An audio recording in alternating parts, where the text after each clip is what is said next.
Welcome again to the newsroom. These are the headlines currently making the rounds. A two-story building under construction on Monday collapsed in Ugbogoro community, Obiakpo local government area in Rivers State, killing one person and leaving another severely injured. The incident, which occurred around 2 p.m., is the second building collapse in the area within a week.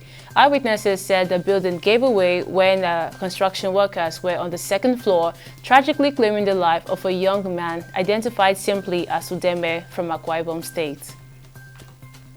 And still on Rivers State, following a combination of heavy rainfall and a massive overflow of the Orashi River, about 103 communities in Ahoda West local government area of Rivers State have suffered severe flooding.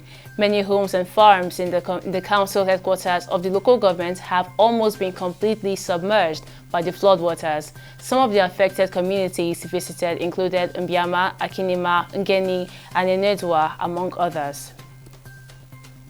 Police operatives attached to Total Division, in collaboration with community youths on Monday, busted kidnappers' hideout located at Achido village, a deeply forested terrain bordering FCT and Kogi State, and rescued 14 kidnapped victims. A statement by Police Relations Officer Nasarawa State Command Rahman Nansel listed the rescued victims as Adamu Abdullahi, Musa Ahmed, and Alwal Adamu of Kuje FCT Abuja, amongst others. The Commissioner of Police, Umar Nadada, restated the command's commitment to continuously partner with members of the community to rid the state of crime and urged the public at all times to say something when they see something.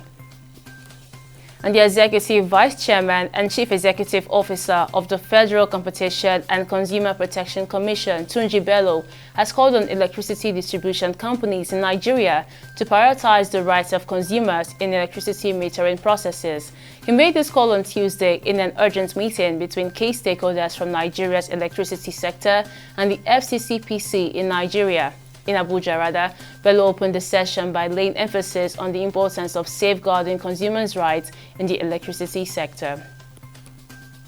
And the newly appointed Minister of Industry, Trade and Investment, Jumoke Oduwole, has assured operators that the African Continental Free Trade Agreement would be utilized optimally to benefit Nigeria. She disclosed this after assuming duties shortly after taking the oath of office administered by President Bola Tinubu at the Presidential Villa in Abuja. This came as international businesses comprising exhibitors at the Lagos International Trade Fair 2024 complained that Nigeria was facing challenges in actualizing the agreement, emphasizing that border inefficiencies has continued to hinder cross-border trade. And on the foreign scene, Iran has sentenced 3 people to death over the 2020 assassination of one of the country's top nuclear scientists, Mohsen Farizadeh, the judiciary announced on Tuesday. Judiciary spokesman Asghar Jahangir told a Tehran press conference that the judicial processes of these 3 people were carried out in the Revolutionary Court of Umar, and they were sentenced to death in the initial stage, and the case is currently in the appeal stage. Farizadeh was killed when his car was ambushed on a highway outside the capital in November 2020 in an attack Iran blamed on its sworn enemy, Israel. And finally on sports, Victor Osimhen is the only African player to make the Sports Pro's top 50 most marketable athletes list for 2024, being ranked 44th ahead of Manchester City's Erling Haaland.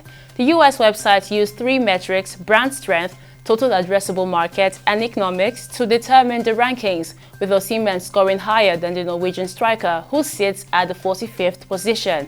The Nigeria international recorded 24.18 in brand strength, 26.94 in total addressable market, and 13.03 in economics for an aggregate marketability score of 64.15. And these are the major stories from our newsroom at this moment. We will update you at the top of the hour.